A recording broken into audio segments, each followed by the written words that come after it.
Welcome to Authentic with Brazil 201. I'm your host, Brazil 201. We're going to talk about everything that happened today, which has been a chaotic 12 fucking hours. From Trump and Zoran's meeting that now they're BFFs, and MTG literally just tweeted 15 minutes ago that she is resigning from her office.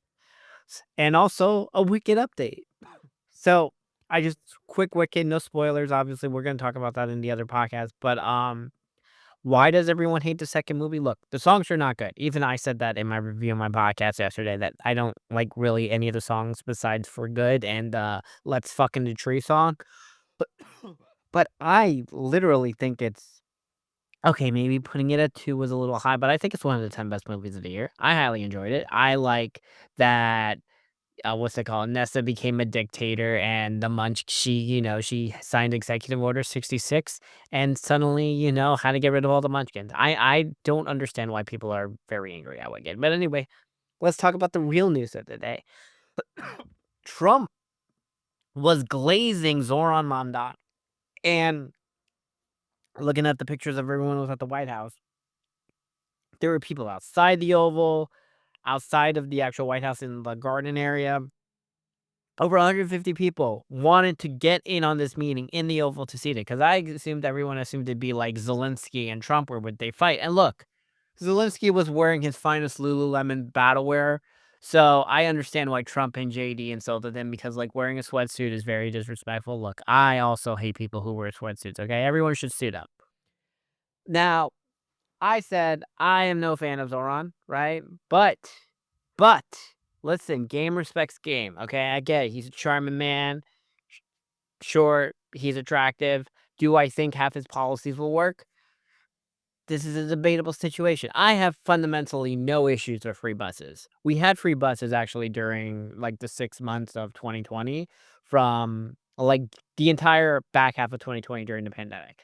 People don't have a problem with free buses at all. It's just that people think the free buses will turn into roaming homeless shelters, which is what people don't want. He kept Jessica Tish, which is great. Okay, I like Tish, and if we know that the Zoran mayoralship is going to hell if Jessica Tish quits, right? This is something everyone understands, is how Zoran got enough of normie Democrats to vote for him. Remember, he only won 50.3% of the vote. It was not this huge landslide.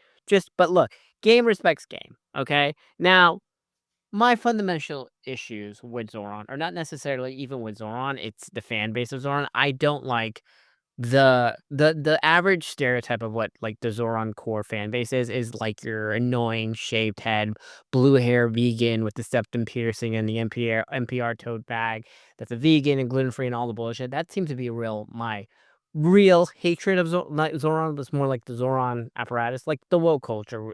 Like, people were really annoyingly woke with the pronoun check-ins, like Zoran. Zoran seems to have distanced himself from that. Whatever.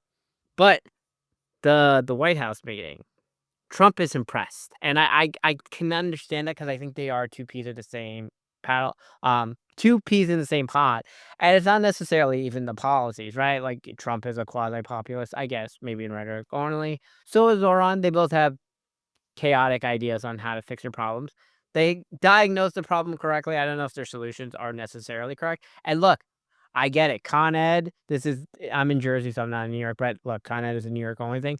But this is our issue with PSEG, is that they got to cut the rates down with the electricity, because these data centers are fucking everybody's electricity bill up. So Zoran and Trump are completely correct on that. And look, Trump respects you if you dress well. Zoran does dress well. I do think he needs some like nicer suits. I get it. And I listen, I respect, he's very New York first. He wants to, like, I want to do this for New York. Trump is like, if I lower prices, that's good for New York. I get it. Trump really cares about New York and all of it.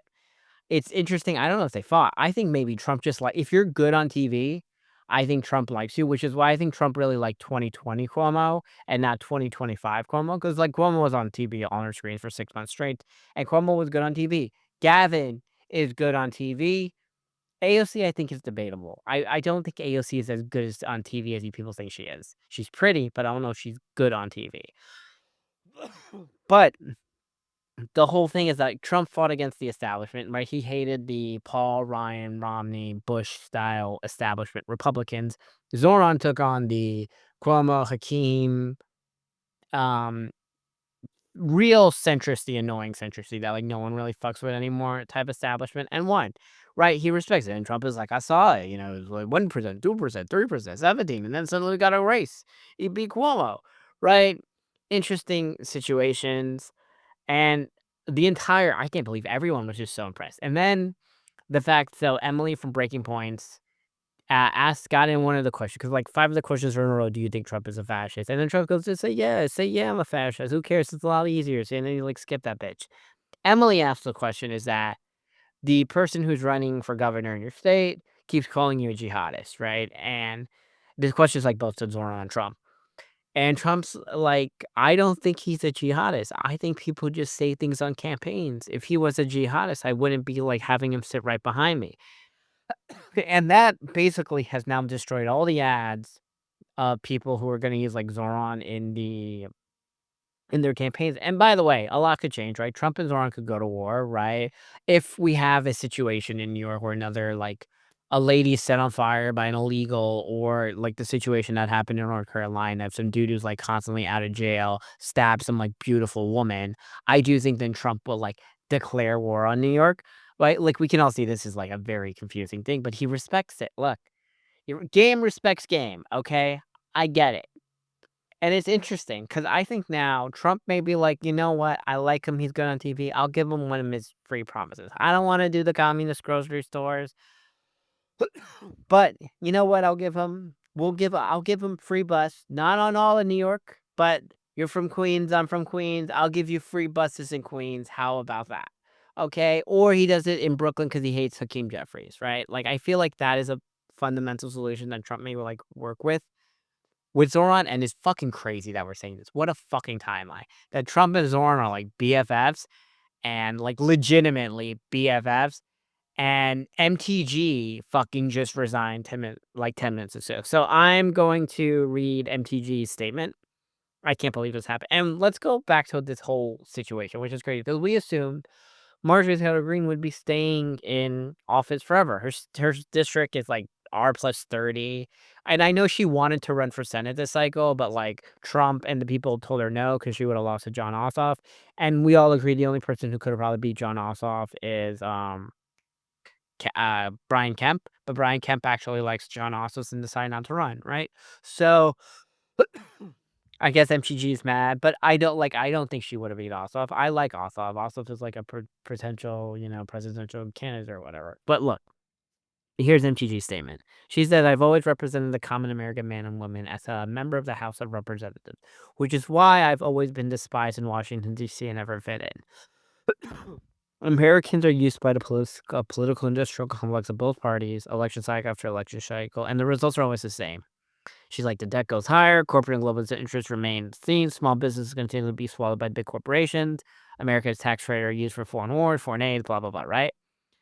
The average American family can no longer survive on a single income. She's like, I ran for Congress in 22 to make America great again and America first.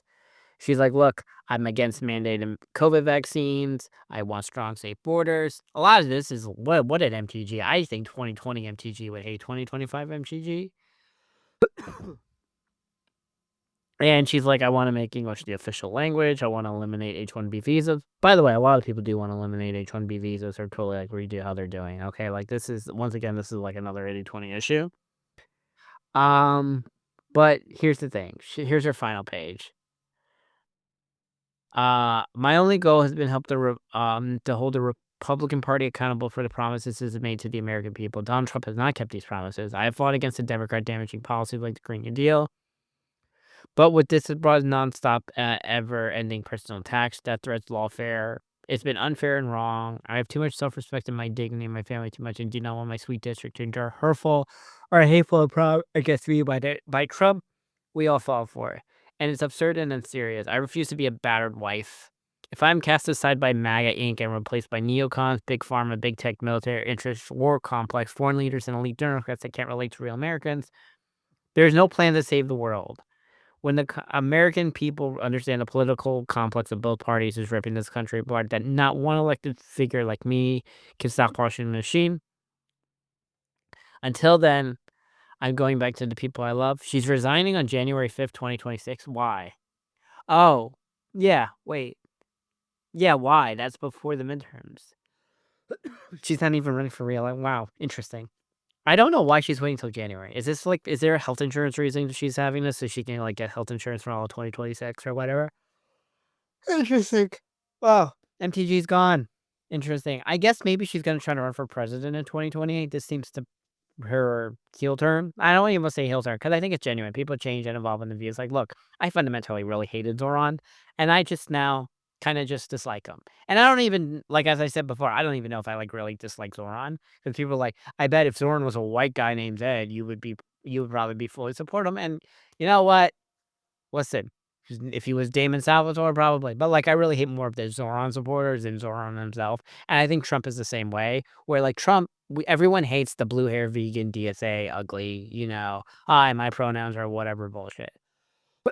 But Zoran generally seems like he does want to help New York and blah blah blah. And look, I understand the Jewish. I'm not Jewish, but like I get the Jewish thing and the whole the fucking vegans protesting outside synagogues because they're conflating Judaism with Israel. And look, I think, as I said it many times before, now no funding for any foreign country, which means not weapons for Israel, not to rebuild Gaza, not Argentine beef, no more Ukraine stuff. I think that's an 80-20 issue. People don't want to fund any foreign country.